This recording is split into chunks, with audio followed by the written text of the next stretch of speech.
Today we'll talk about how can you add tax information on your Upwork challenge app. We're going to figure out the solution on how you can do that on your app. All you have to do, you just go above your photo, click on it here. So then it's going to take you to this list here. Then all you have to do, you just click here on settings.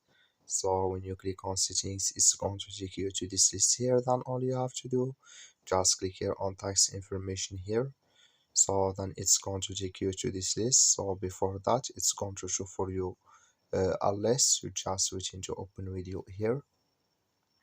So it's going to take a time to open video here. So then here add your information security here. Then when you add it, you just click on save. Then it's going to take you to or here it's going to add with you here your tax information uh, uh, on your app. That's all you have to do. Thank you for watching. Don't forget to support us by like and subscribe.